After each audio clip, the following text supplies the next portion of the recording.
Hey everyone, it's me Hamza and you are watching HTDX। Welcome back to the channel. कैसे हैं आप? सब ठीक ठाक हैं?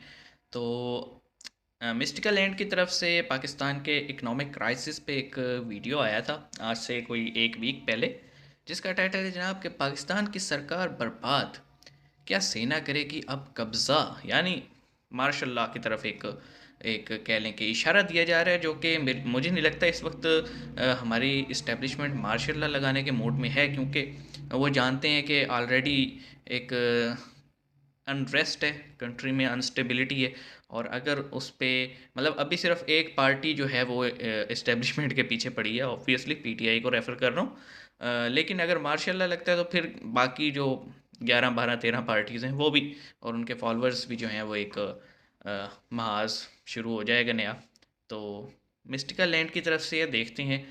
अपने न्यूज़ वालों को तो देखते रहते हैं, दूसरे को देखने से एक पर्सपेक्टिव क्लियर होता है। तो स्टार्ट करते हैं, 3 2 1 एन। दोस्तों, पिछले कुछ महीनों से हमारे पड़ोसी देश का माहौल ऐसा है कि आज पाकिस्तान एक के बाद एक क्राइसिस झेल रहा है। हाँ, हाँ हाँ, वर्ल्ड कप फाइनल भी हार गया। लेकिन हम बात कर रहे हैं पाकिस्तान के सोशल, इकोनॉमिकल और कल पॉलिटिकल एनवायरनमेंट पॉलिटिकल की, इश्यूज की। जिसे देखकर एक्सपर्ट्स अपनी तरफ से ये कहने लगे हैं कि ये माहौल देखकर लगता है कि पाकिस्तान अपने सबसे बड़े सिविल वॉर सिविल यानी वॉर गृह की तरफ युद्ध की तरफ बढ़ रहा है। और हो सके तो हो भी देश सकता की है। सत्ता को लोकतंत्र के हाथ से छीनकर वापस से सेना को दे दिया जाए, क्योंकि पहले तो इमरान खान को सत्ता से हटाया गया, उसके साथ ही देश का फॉरेक्स रिजर्व खाली होने से खत्म हो गया। इकोनॉमी लगभग क्रैश होने के कगार पर है। उस पर से प्रकृति ने कगार पे नहीं, अपनी हो चुकी है। तबाही मचाते हुए सैलाब आ गया। पाकिस्तान के इतिहास में सबसे भयानक बाढ़ में आम लोगों का घर बार, खेती बाड़ी सब कुछ बर्बाद कर दिया, जिसके कारण पाकिस्तान में एक अस्थिरता ने जन्म लिया है, जिसे हम्म, पॉलिटिकली भुनाने की कोशिश की जा रही है। पाकिस्तान में बिल्कुल। इमरान खान पहले से ही सरकार के खिलाफ माहौल तैयार करने की कोशिश कर रहे थे, जिसमें वो कुछ हद तक सफल भी होते दिखे। लेकिन कामयाब भी हुए। अब उन पर गोली लगने के बाद से यहाँ माहौल और ज्यादा गर्म हो गया है। इमरान खान और उनकी पार्टी चाहेगी कि वो लोगों की सेंसिटिविटी का फायदा उठाते फायदा हुए उठाए। शहबाज शरीफ सरकार पर गहरी चोट करे। इसीलिए ऐसा कहा जा रहा है कि पाकिस्तान में अब आने वाले कुछ दिनों में दो चीजों की आशंका जताई जा रही है। पहला ये कि इमरान खान के समर्थक कुछ ज्यादा ही उग्र होकर सरकार के खिलाफ मुहिम छेड़ दें और देश में नहीं, गृह वो युद्ध नहीं होगा। जैसे हालात पैदा हो जाएं। वहीं दूसरी ओर पाकिस्तान में मौजूदा हालात को देखते हुए सेना के हाथों में पूरी कमान सौंपी जा सकती है। पाकिस्तान में मार्शल लॉ और इसी तरह के कुछ और उपाय किए जा सकते हैं, जिससे कुछ वक्त तक सेना के इमरजेंसी लग हाथों में सकती पूरी है, ताकत आ मार्शल लॉ सकती है, शायद ना लगे। क्योंकि इमरान खान की पार्टी लगातार सेना और उसके अधिकारियों के खिलाफ नारेबाजी कर बोलती रही जा है। रही ऐसे में पीएम है। शहबाज शरीफ के पास ये एक बेहतर विकल्प हो सकता है कि वो खुद को सेव करने के लिए सेना के हाथ से गेम खेल ले। अब भले ही पाकिस्तान में हालात बिगड़ने का खतरा दिख रहा हो, लेकिन इस पूरे घटनाक्रम से इमरान खान को कई फायदे भी हो सकते हैं। इमरान पहले ही अपने हकीकी आजादी मार्च से लोगों को अपने साथ लेने की कोशिश कर रहे थे। वहीं अब इस हमले के बाद उन्हें लोगों की सिंपैथी टांग मिल लेके सकती है, घूम रहे हैं। जिसका आगे चलकर इमरान खान को बड़ा फायदा हो सकता है। गोली लगने के मुश्किल तुरंत है। बाद इमरान खान ने जैसे अपने समर्थकों के लिए हाथ हिलाया, उससे ये साफ है कि उसे एक बड़ा मुद्दा बनाकर पीएम की कुर्सी तक पहुंचने का रास्ता तैयार करने वाले हैं। दरअसल इन सब की मुश्किल शुरुआत है, हुई मुश्किल। 28 अक्टूबर को, जब इमरान पाकिस्तान सरकार पर जल्द आम चुनाव कराने की तारीख घोषित करने का दबाव बनाने के मकसद से रैली निकाल रहे थे। और इस रैली से सरकार में डर साफ देखा जा सकता था, क्योंकि पाकिस्तान के लोग इमरान की बातें ना सुन पाए। इसीलिए Pakistan electronic media regulatory authority ने 28 अक्टूबर को एक नोटिफिकेशन इशू किया था, जिसमें टेलीविजन चैनलों को पाकिस्तान तहरीक इंसाफ पार्टी यानी इमरान खान की पार्टी के नेताओं के भाषणों और रैलियों का लाइव टेलीकास्ट न करने का ऑर्डर दिया रिकॉर्डेड, गया। दरअसल एडिट उनकी शुदा। दलील थी कि एक भाषण के दौरान ये देखा गया कि इमरान की पार्टी की तरफ से आचार संहिता और अदालत के आदेशों का उल्लंघन करते हुए गवर्नमेंट बॉडीज के खिलाफ बयानों का सीधा प्रसारण किया गया था। इसी वजह से PEMRA ने एक ऐसा कैमरा। आदेश जारी किया कि उससे इमरान की रैली में कितनी सुरक्षा है ये तो कवर हो और लोगों को दिखाया जाए। लेकिन जैसे ही कोई नेता बोलने आए, वहीं पर पूरी मीडिया सरकार की तरफ से लिखे गए बुलेटिन पर शिफ्ट हो जाए। और तो और रेगुलेटरी ने जो आदेश दिए हैं, उसमें आदेश का अनुपालन न करने पर कानूनी कार्रवाई करने की भी चेतावनी दी गई है। इमरान खान की रैली का हकीकी वो उससे आजादी क्या होता मार्च है? 28 अक्टूबर की दोपहर को सोशल लाहौर मीडिया में का दौर लिबर्टी है। चौक इलाके से शुरू हुआ।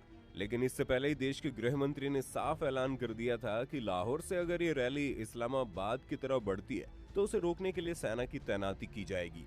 और इस बात को सेना की ने भी भी थी। सपोर्ट करते हुए कहा था कि देश की इंटरनल सिक्योरिटी को कोई नुकसान नहीं पहुंचा सकता है, इसके लिए वो हर कोशिश करेंगे। लेकिन 28 अक्टूबर की दोपहर को इमरान ने आखिरकार आम जनता के सपोर्ट से रैली निकाल ली। ऐसे में चूंकि रैली में भले ही उन्हें गोली लग गई हो, लेकिन ये गोली अगर इमरान खान की नजर से देखें तो सिंपैथी बुलेट भी हो सकती है। अब ये सिंपैथी बुलेट क्या है? वही है तो ये भाई, कुछ और भी नहीं, कुछ नहीं बस है। ऐसे समझिए कि अगर कोई जनता के लिए और देश में बदलाव लाने के लिए इतना प्रयास कर रहा हो और उसी दौरान उस पर हमला कर दिया जाए, तो अब तक जो लोग इमरान का साथ दे रहे थे वो उनकी सोच के और करीब आ जाएंगे, और जो उन्हें अब तक इग्नोर कर रहे थे उनकी भी सिंपैथी अपने आप इमरान के साथ चली वो नहीं जाएगी। होगा। जो इस पाकिस्तान में ये वक्त सीन है कि इमरान को जो सत्ता जिस तक पार्टी का पहुंचाने है ना, में जो सबसे मर्जी हो जाए, वो उसी अहम पार्टी साबित का होने है। वाली है। वैसे इसी जिस वजह से मामले को पाकिस्तान लेकर एक ही इमरान जगह खड़े खान हैं। प्रोटेस्ट कर रहे हैं वो 2018 का है। असल में पाकिस्तान चुनाव आयोग ने तोशखाना मामले में देश के पूर्व प्रधानमंत्री इमरान खान की संसद सदस्यता रद्द कर दी थी और उन पर आरोप लगाया कि उन्होंने प्रधानमंत्री रहते हुए जो तोहफे लिए थे उनके बारे में गलत जानकारी दी। असल में इमरान खान 2018 में पाकिस्तान के बेच प्रधानमंत्री दिए। बने थे।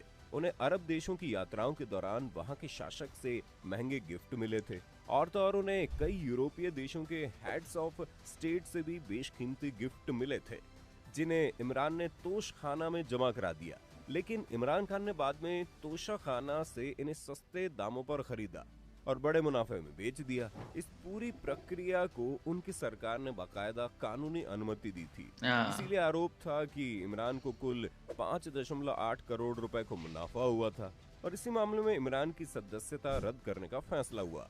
अब आप खुद समझ सकते हैं कि किसी को अगर 5.8 करोड़ की चोरी का इल्जाम लगाकर उसे सीधा प्रधानमंत्री पद की कुर्सी से हटाया जाता है तो ये कहीं ना कहीं फर्जी करप्शन का मामला रहा होगा।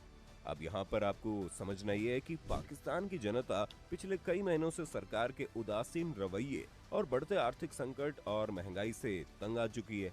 पाकिस्तान में 47 साल में अब तक की सबसे भयंकर बाढ़ आई है। रिपोर्ट्स में बताया जा रहा है कि मुल्क का 1/3 3 हिस्सा करोड़ बाढ़ से ज्यादा प्रभावित हुआ है। लोग पाकिस्तान के डिस्टर्ब हुए राष्ट्रीय आपदा प्रबंधन के मुताबिक मानसूनी भारी बारिश और ग्लेशियर के पिघलने से भयावह बाढ़ आई। बाढ़ के कारण 1265 लोगों की मौत हो गई और तो और बाढ़ की वजह से 3.3 करोड़ से ज्यादा लोग अपने घरों को छोड़कर विस्थापित हुए हैं और उन लोगों को राहत शिविरों में रहना पड़ा। कुदरत की मार झेल रहे पाकिस्तान को लेकर आशंका जताई जा रही है कि किसी भी वक्त वहां जनता का गुस्सा फूट सकता है और वो सड़कों पर उतर मुश्किल है, सकती है। मुश्किल, महंगाई, बहुत मुश्किल है। भुखमरी, लोगों का विस्थापन और उसकी महामारी मैं वजह फैलने बताता की हूँ आपको आशंका ने जरा। देश को भारी संकट में ला दिया है। इसीलिए हालात गृह युद्ध जैसे हो गए हैं। अब अगर पाकिस्तान की हालिया स्थिति पर एक नजर डालें तो आपको पता चलेगा कि वहां की जनता में ये गुस्सा क्यों भर रहा है। सबसे पहले इकोनॉमी की बात करें तो अभी पाकिस्तान की जीडीपी 65 लाख करोड़ की है, जो कि एशिया में सबसे बर्बाद जीडीपी भी कही जा सकती है। बात अगर विदेशी मुद्रा भंडार की करें तो ये पाकिस्तान के पास सिर्फ 7.87 अरब डॉलर वो भी कम हो गए, जिसे आप बहुत ज्यादा नहीं समझ 6.7 हो सकते, गए। क्योंकि इससे कई गुना ज्यादा फॉरेक्स रिजर्व तो बांग्लादेश के पास है। अभी बांग्लादेश का फॉरेक्स रिजर्व करीब 37 अरब डॉलर का है, वो भी घटने के बाद। तो इस तरह से आप समझ सकते हैं कि पाकिस्तान के पास इंटरनेशनल ट्रेड करने के लिए भी पैसे नहीं बचे हैं और आज एक अमेरिकी डॉलर की कीमत 220 पाकिस्तानी डॉलर के करीब है, यानी कि उनकी खुद की ऑफिशियली करेंसी लगभग मार्केट में 250 के और तो करीब और है। सोने पर सुहागा ये है कि पाकिस्तान पर करीब 50 लाख करोड़ रुपए का कर्ज भी है। बताया जा रहा है कि अब तक बाढ़ से तकरीबन 2 लाख करोड़ रुपए का नुकसान हो गया है। आर्थिक स्थिति हर दिन बेहाल होती जा रही है। पाकिस्तान में पिछले 3 महीनों में महंगाई 7वें आसमान पर पहुंच गई है। पाकिस्तानी जनता के मुताबिक 150 रुपए किलो बैंगन, 200-250 रुपए किलो प्याज और 100 रुपए किलो टमाटर मिल रहे हैं। कहीं कहीं तो ये 300 रुपए किलो भी बिक रहा है। हर चीज के दाम बढ़े हैं। जनता का आरोप ये भी है कि सब कुछ बड़ा है, तनख्वाह नहीं बढ़ फायदा उठा रहे हैं और महंगे दाम पर चीजें बेच रहे हैं। और इस सिचुएशन में पाकिस्तान को जो विदेशों से मदद आ रही है, उसका भी वहां की सरकार नाजायज फायदा उठाकर अपनी जेब भरने में लगी है।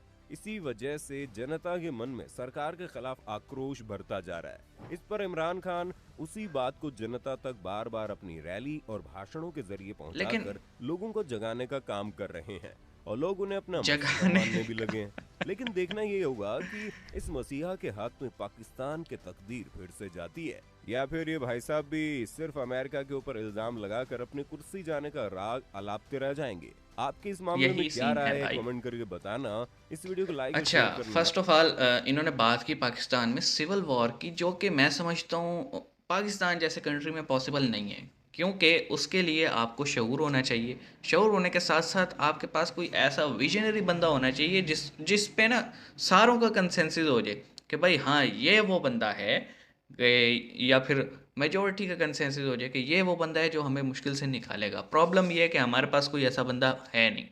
मतलब आधे कहते हैं नवाज शरीफ को आजमा चुके हैं जनाब, वो ठीक नहीं है। नवाज शरीफ ये कहता है भाई मुझे टर्म ही पूरी नहीं करने देते तुम लोग, हर दफ़ा कोई बहाना करके निकाल देते हो।